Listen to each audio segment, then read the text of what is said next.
farming. I've had my business, my wife and I, for about 11 years now. The year before that, we interned on an area farm. And so other than learning to garden in the Santa Cruz Mountains in California, I basically learned to farm here in Southern Oregon, in the Applegate Valley. And one thing that I've grown to know really well about where we live, climate-wise, year to year, there's no real normal, as we can see this last week, where we've had every season, maybe yesterday, I think just yesterday. And even talking with the old-timers who were born and raised on our street and you know, lived there all their life, I asked them when we first started living there, is this a weird year? And their reply was generally, yeah, but it's just like any other year. So learning to farm in southwestern Oregon, we needed to learn to design systems that were very climate resilient and tolerant and dynamic. On top of that, I think farming in general is a pretty high-risk occupation and endeavor, and farmers need to be pretty resourceful people and adaptable. And I think the successful ones are the ones who really thrive on problem solving and are able to shift what they're doing 180 degrees in a given day, and maybe have to do the same the next day. So when I was asked to speak here, I was trying to think of, you know, what would it look like if things really shifted? And Alan's question about favorite foods, that made me think too. I chose rutabaga. We love it, but also that's something we can harvest, put in the fridge, and it's just as good a year from now as it is to the day we put in the fridge.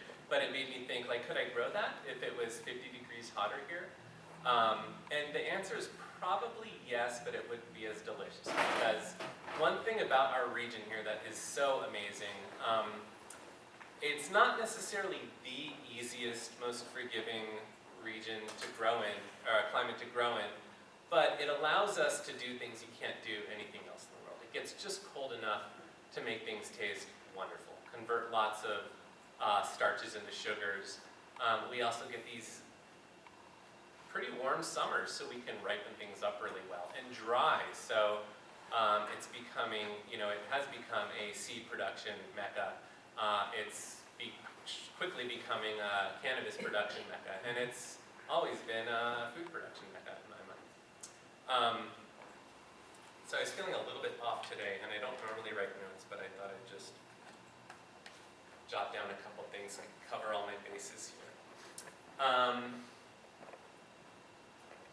So I said, you know, we had to design some systems that were dynamic and climate resilient.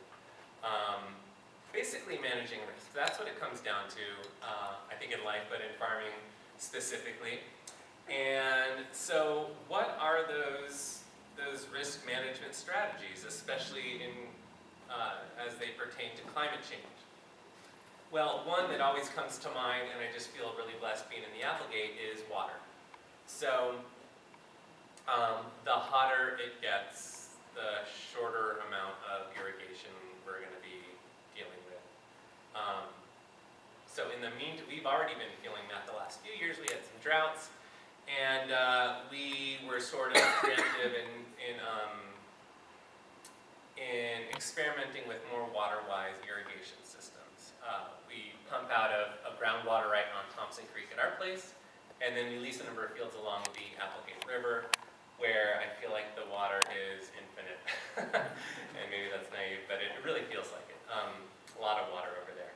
But with that, we started messing around and crunching numbers on shifting from overhead irrigation, which is really easy to use and requires a lot of water, to more water-wise systems like drip irrigation, which are fussier, more labor-intensive, and also, in my mind, produce a lot of plastic and garbage, but boy, use like a tenth of the water, and it was amazing to see what we could do with as little water as we used.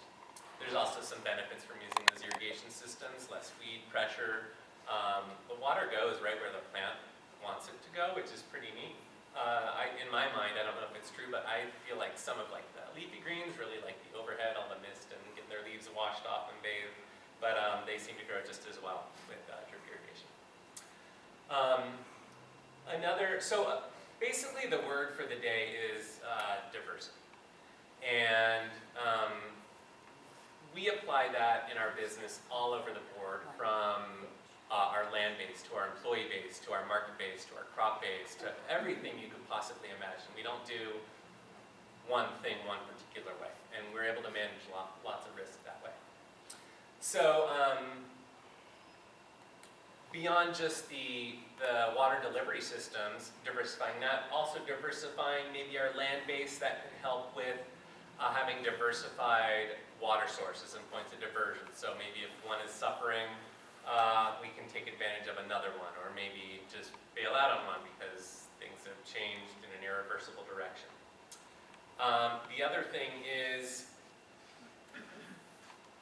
when we first started out, we tried growing everything under the sun and pretty much every variety within that range of everything under the sun. And a lot of work, a lot of little bits and pieces to keep track of, and some things grew really great and we continue to grow those, and some things were just really challenging. We didn't enjoy growing, there wasn't a market for them, our ground didn't grow them well, so those have fallen through the cracks.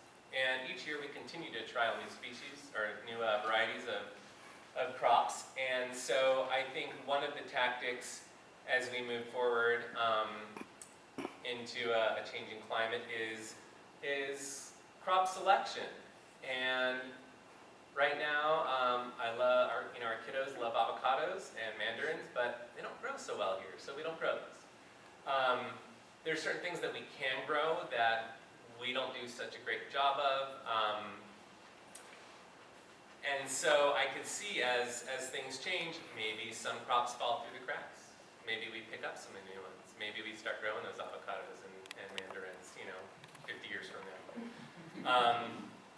Beyond just growing like a suite of crops that are appropriate for our climate, within that we can really fine-tune things by choosing the right varieties.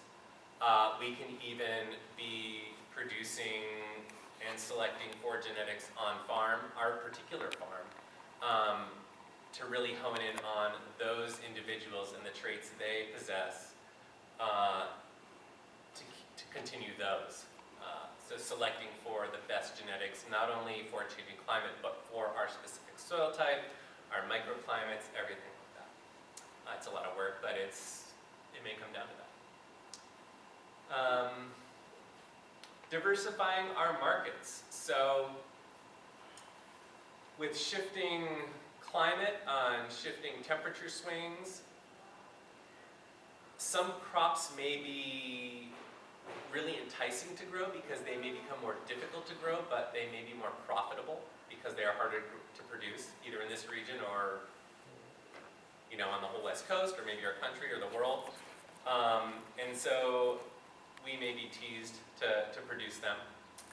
A lot of risk in a crop that's hard to produce, a lot of risk in one that's not hard to produce. And so having markets that can either take a single unit or a full truckload of something helps us manage risk. And we do that now. When we started, the idea was get bigger, bigger, bigger, bigger, bigger, because that's how you make more money. The more you sell, the more money you make. So we followed that design, and in our 5th year, we were pretty much doing every market except we didn't have a good, like a roadside stand locale, not very much traffic at our place, and at our lease fields along the highway, didn't want to have to staff somebody there. So we wanted to sell more and grow more, so we started working with a regional distributor. And it was then that we realized, that 5th year, it was hard in the moment to understand what was going on, but realized that we really didn't like where our business was going. And so the next year, we cut our scale in half, and everything started to work. And every year since then, we've actually been scaling back a little bit, maybe 5 to 10% each year. And and every year we do that, I think our crops grow better, I think we're more profitable, definitely a little happier, more free time. This is the year of figuring out how to go on more vacations.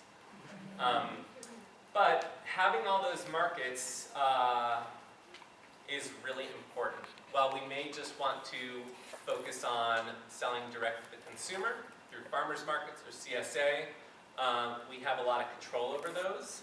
There's not a lot of commitment or expectation. There is for the CSA, but for the farmers market, if I bring one of something or none of something that week, it's not that big of a deal. I might have let somebody down, but we might have it the next week. Whereas we're working with distributors, the quality needs to be at a certain range. We're realizing maybe 40% on the dollar. And then our produce is also leaving our region, which that's a big deal for me. And I'll get into that a little bit more later. But with that, it is really nice for us to have access to these, I guess, larger, more wholesale type markets, because if we do have a bumper of something, say it's something that we already harvested and we aren't going to be able to maybe sell it at the farmer's market, we can make a couple calls to the Medford Food Co-op and they'll most likely take what we have. So that's really great. Keeps it in our community. We've already harvested it, so we're getting a couple bucks for it. And it kind of swallows up the excess.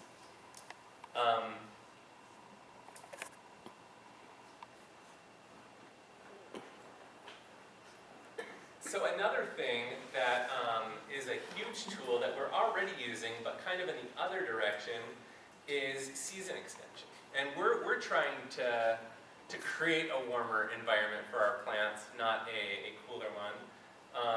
But it could go the other way as well. So we're using things like greenhouses and row covers. Again, choosing proper crops, planting them at the right time, proper varieties. And I think we've just been scratching the surface with that. We have very low-tech, loosey-goosey season extension systems. I've been amazed with the cannabis industry and the infrastructure they've been putting up in my neighborhood. I feel like sky's the limit with that. It doesn't matter what's going on outside the greenhouse. We could grow pretty much whatever. It's expensive to do that, and I'm very curious to see how that whole industry pans out. A lot of investment right now. With that, just a judgment here. Just my observations, I feel like I have a knack to see when, just like a sort of warm, fuzzy or cold, prickly, when an enterprise is going to take off or not. I'm very curious to see how the whole cannabis industry pans out. A lot of the best soils and best properties in the Applegate are being purchased, and they're being paved over in greenhouses. Amazing greenhouses. I'm just like salivating at the infrastructure they put up, are being put up. And I'm not so sure that the markets are going to be able to hold this industry. And so projection that I've had in the last few months is that we may see just a wonderful plethora of property and infrastructure available. In 3 to 5 years, who knows what it's going to be. In that case, maybe we will have the capacity to grow citrus and avocados in this region year-round. So, something to think about. I think in a nutshell, if it's not too hot for us to live, it's not going to be too hot for our plants to do well, at least some of them. And like I said, with microclimates and choosing varietals and all the tricks and tools and just experience that there's a lot of great food producers in our region here. I think we're going to be able to keep everything going, is my judgment. Some of the bigger picture stuff for now, though, I mean, I sometimes just have to push it out of my head, but we use plastic. We use a lot of petroleum products. We use fuel to get our products distributed.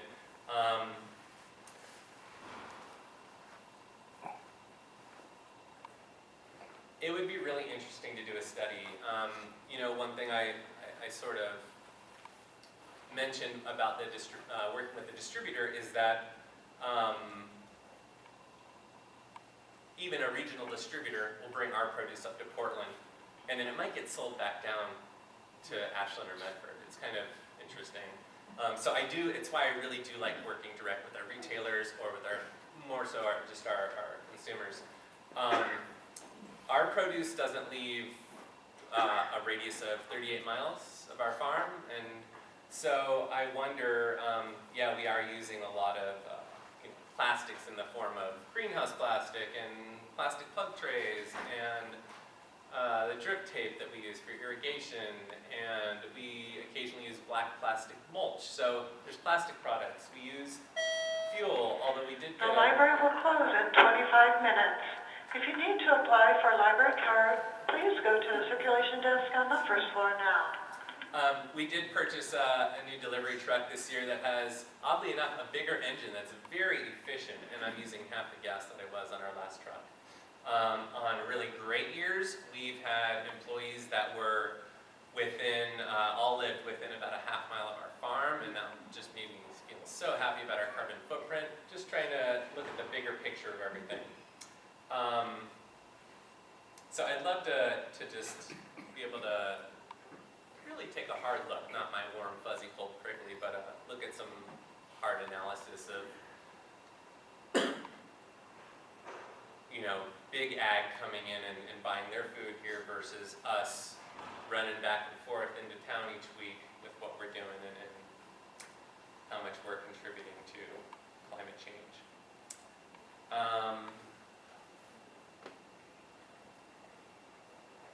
Another thing we do is, we buy things from out of the country for our business, but we really try to purchase a lot of our materials and whatnot from regional distributors or producers, like our compost and potatoes and fertilizer.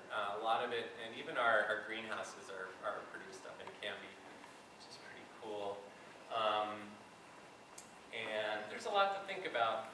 I think one thing, change is a constant, and for me, change is every hour of the day in my job. So I'm pretty used to just kind of letting things guide me, and I think to be successful and to persist in our changing world, we're just going to have to, or at least I'm going to have to continue to work and live that way.